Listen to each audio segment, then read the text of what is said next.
Well, good afternoon and welcome to Mondays with Michael live here on Facebook. Hoping everyone had a nice weekend, getting a little cooler in the air, a little fall in the air.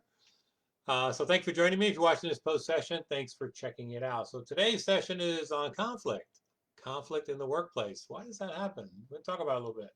Well, let's kind of set the stage where we are. So we're almost in October and we're still dealing with some real challenges in the workplace.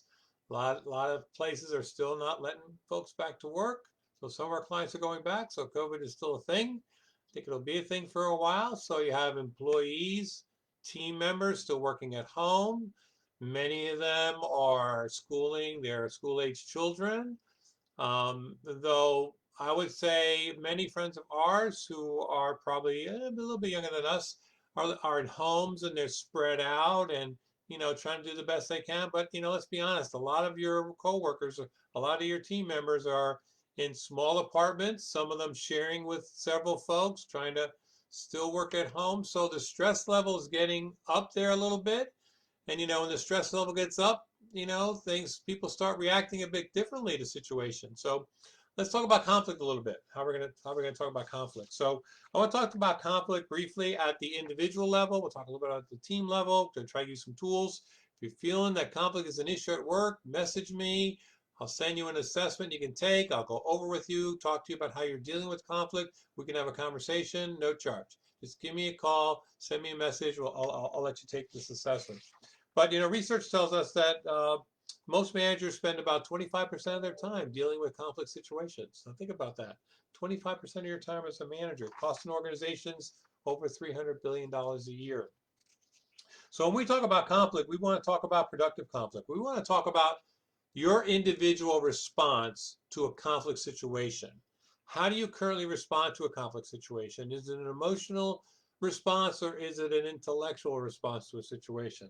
So when we talk about productive conflict, we're talking about how you respond, how others respond, how to reframe maybe that first thought you have in a conflict situation.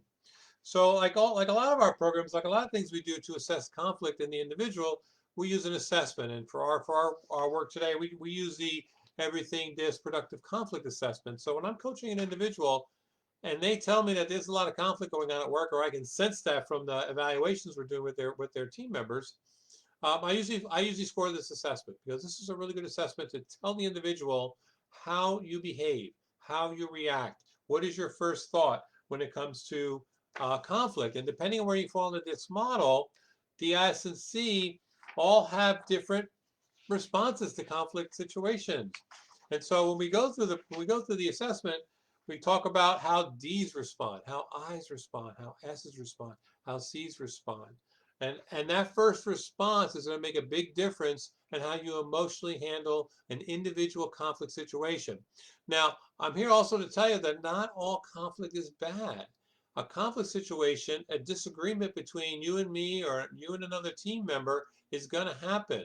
And healthy conflict, productive conflict is a good thing. How do I get myself to a place where I can get away from the noise, get away from the stress, what's going on wherever I am, and how do I have a productive conflict situation with a person that I'm having a disagreement with?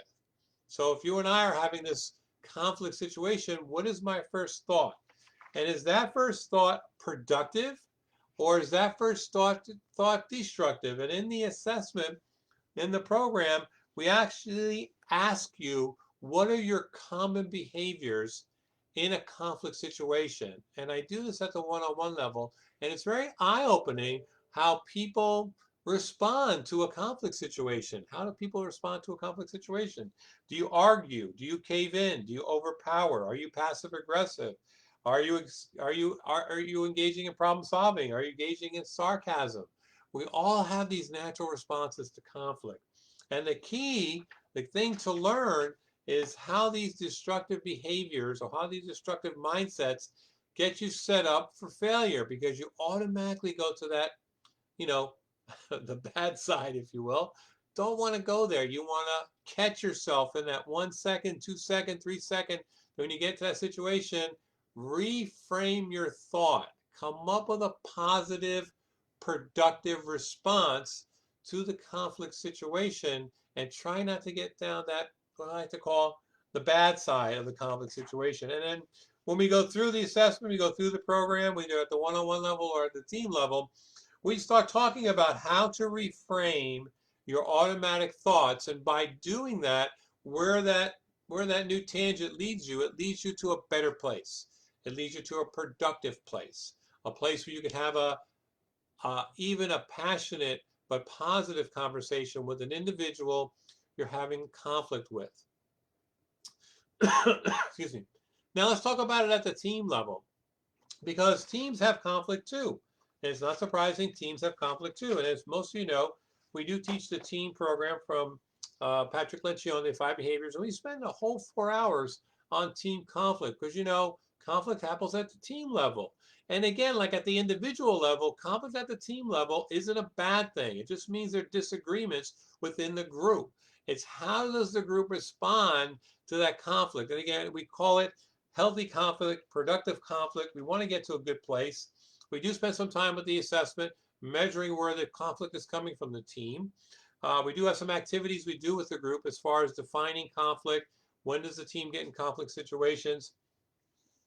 But by getting and addressing conflict, you're actually putting a lot of ideas on the table, which is a good thing. And in the program, for those of you who've seen going through the program, you know that Patrick talks about this conflict continuum where, conflict is good here, conflict is still good here, conflict is good here. It's when you get to the bad side of conflict where conflict is bad. It gets destructive. People say things they shouldn't say, do things they shouldn't do. It just gets the team all off kilter. So, but that said, having some conflict on the team is good. It means you're having spirited debates about issues, about projects, about timelines. Having that passionate debate is a good idea. Taking it to a bad place is not a good idea. So conflict is not going to go away, even when we get back to the workplace. Now, there may be less conflict when you get back to the workplace, depending on how your workplace brings the employees back in. But you're always going to have difference of opinion, disagreements, misunderstandings, miscommunications. It's going to happen regularly. It's controlling that first thought, that first thing that comes in your brain when this happens, like, uh-oh, now what do I do? Pause, take a breath. If you're DNI in a DISC model, this is hard for you to do because you want to react right away. S's and C's probably can do this a little better. When it just comes to that first quick response, think about what you're about to do or say. Have an intelligent, passionate discussion about the topic, and then try to come to an agreement on what it is best to move forward either at that time or expand the circle and bring in the team.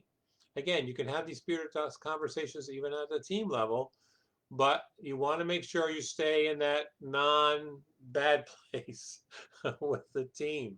I've worked with teams. I see teams go through this where when I meet with them the first time, they're already in the bad place. And the trick is to get them out of the bad place over here. How can you have those healthy, productive conflict discussions without it getting heated, personal, or bad? We don't want to do the bad thing. So I do want to give you some upcoming things we're doing. So this Wednesday, 4 o'clock in the afternoon Eastern time, I am doing a full webinar, half-hour webinar on this productive conflict tool assessment. I'll put a link here wherever you're seeing this. If you'd like to register for that, please register for that. As I mentioned earlier, if you'd like to take the assessment, I'd be happy to let you take it, no charge. I can walk you through the results. It's very, very important that you know how you react to conflict situations and how to change your first thought. Make sure that's a positive situation. So I want to thank you for hanging out with me here today. Mondays with Michael Live here on Facebook. We will be live again. We'll be alive for the foreseeable future. We're coming up with some new topics. So check us out. Check out our YouTube channel for other sessions. There are about 100 there now. So go check it out at our YouTube channel. You can find that on our trainingsolutions.com page. Make it a great week.